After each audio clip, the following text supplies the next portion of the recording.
Assalamu alaikum students. My name is Asif and I am back with the lecture number 10. Today we are going to study lines from Endymion, and the topic today we have is a poem. The poem was composed by Alfred Lord Tennyson.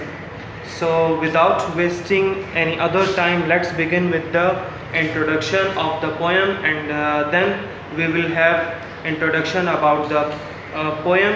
First we will talk about the poet and then about the poem, and then in the last part of this video we will have the text as well. So let's begin with the analysis of the title. Lines from Ulysses. Lines. I have told you many times that whenever you find the title written or beginning with lines, it indicates that we are going to study few lines of the complete text. So here we have few lines from Ulysses. What is Ulysses? Ulysses is the name of the king of Ithaca.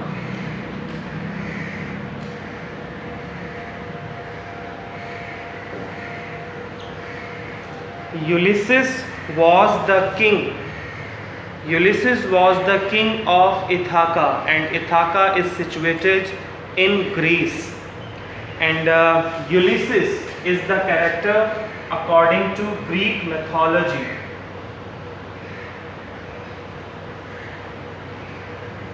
The character actually does not exist. The character is based on Greek mythology. There was the belief of the people of the Greece that there was the king of Ithaca who was popular, who was brave, who was great warrior, who was great fighter, who conquered many places, who fought many battles and succeeded, and he was the supreme leader.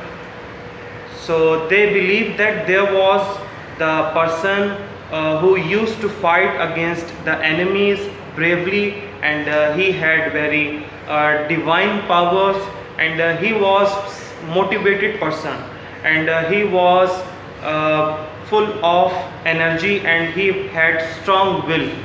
So the Ulysses was the character that is based on Greek mythology. The people used to believe that there was the character of Ulysses, but actually the myth is, I have told you in the last poem.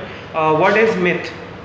Myth is basically a concept, idea, belief that may be followed by few people, but actually it does not have the true beliefs. It does not contains the reality.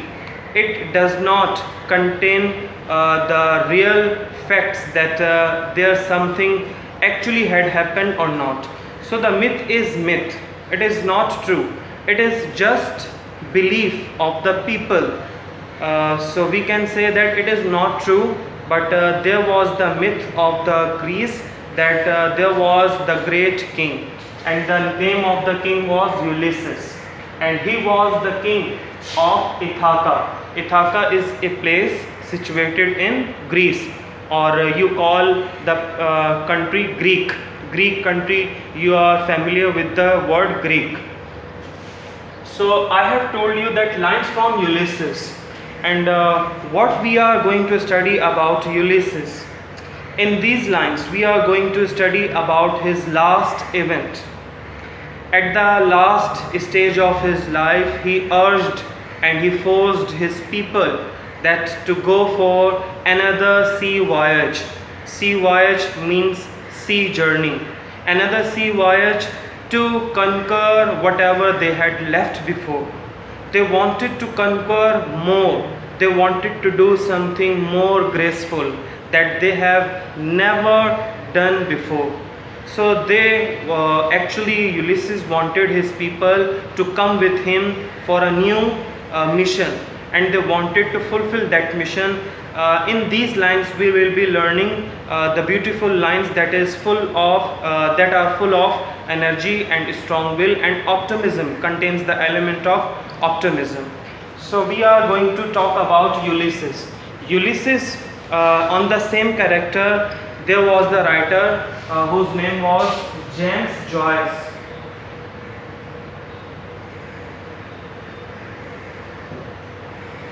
James Joyce was the novelist in 19th century. We are going to study this poem belonging to 19th century. So James Joyce, novelist, also wrote novel by the name of Ulysses.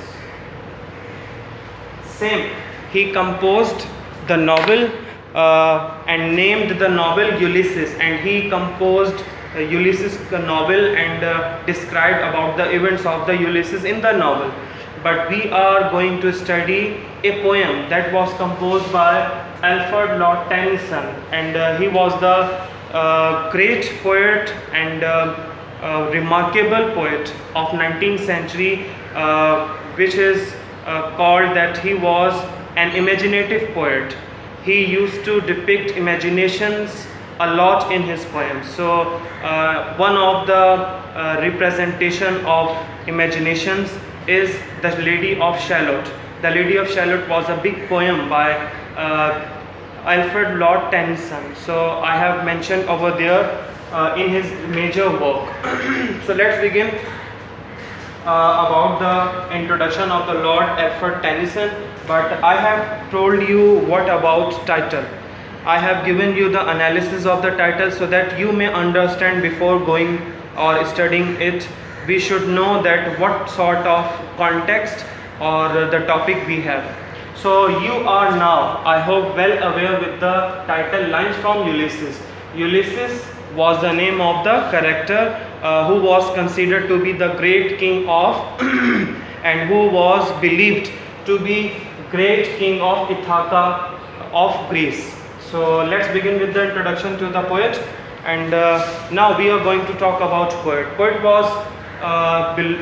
was from 19th century, and 19th century is considered that mostly they were optimists, and they used to compose positivity and used to depict optimism in their poems, in their novels, in their literature, and whatever they worked with the theme of optimism. So he was from 19th century, so he wrote positivity. He reflected the positivity to his readers. Born in 1809, and he was poet laureate. What is poet laureate? Sometimes we call the poet as a normal poet that he was the poet, but poet laureate means he was a great poet. Poet laureate was a award or degree that was awarded by the official government at that time, and he was given or he was awarded with the degree of poet laureate. That makes the person more superior and more remarkable in the history of literature. So he was poet laureate Lord Alfred Lord Tennyson, and I have told you that he is still called imaginative poet, as I have told you that John Keats is considered to be a sensational poet. Same, we have Lord Alfred Tennyson. He is considered to be an imaginative poet. Born in 1809 in England, poet laureate, belongs to Victorian age. What is Victorian age? I have mentioned it in the previous lecture, that we were, when studying Say Not the Struggle, Not Availeth. The poet was Arthur Hugh Clough. He too was from Victorian age. Victorian age was when Queen Victoria ruled over the England during 19th century, and that age was successful in many fields, in industries. Even the railway was introduced for the first time in the era of Queen Victoria. So he belongs to Victorian age. Major work, if we talk about major work, first poem that I have mentioned over here, Lady of Shalott. Lady of Shalott is full of images, full of imaginations, and it is the story of a woman who considers or assumes that if he looks out of the window, the calamity will fall upon her. So this is the great story about Lady of Shalott, about a woman who used to imprison himself in a room, and she never tried to go outside, and she did not try to look outside. This is the story of the woman of Lady of Shalott, that is full of imaginations and very beautifully depicted. Lord Alfred Tennyson, that if we just read out few of the lines, we are immediately forced to read out complete poem. So this was the great piece of literature that was done by Lord Alfred Tennyson. The second is The Princess. In this poem he talks about the education of women. In 19th century, many people wrote about psychologically, and they wrote on the topic of psychology that they were thinking that they should work on the brains instead of describing the fights, instead of describing the hatred. They used to compose love, they used to compose mentality. They used to tell the readers that there is mentality and there is something that should be adopted by the writers also. Because if we don't talk about mentality, we don't have an idea that you are living with how many problems. If you are living with problems, you are not okay. I am not okay. Even one is facing problems, he might be in problems. So we should understand first that the persons we have around us, we should understand the problems of those people, and psychologically either they are ill or not. So we can work better than with those people, and we can have better relation with them.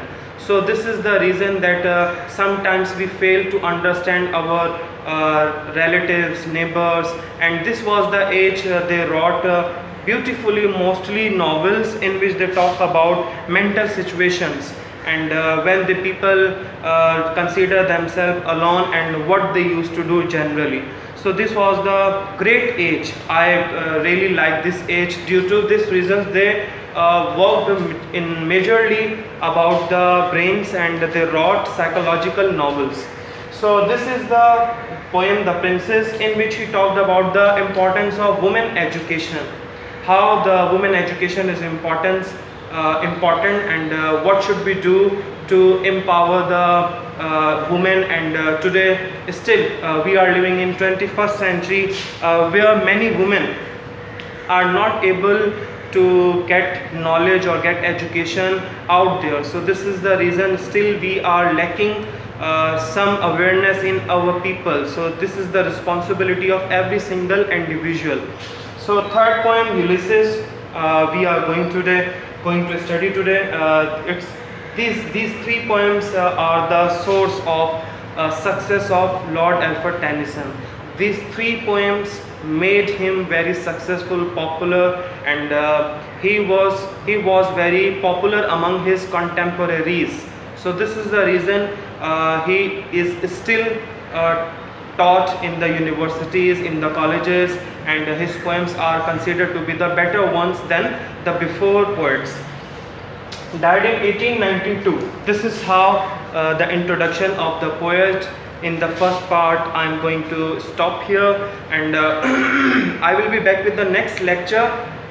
That will be about the introduction of the poem in the second part, and finally we will have the text as well in the third part. So I have distributed the lecture into three parts so that students may understand very clearly. And if I make a video only in one lecture, only in one video, students usually have sent many messages in the groups or individually, that saying that I should compose the video briefly, because it is very necessary to let them explain every single part of the poem, and because they are in second year, and they deserve, and they are great students. You all students are working very well.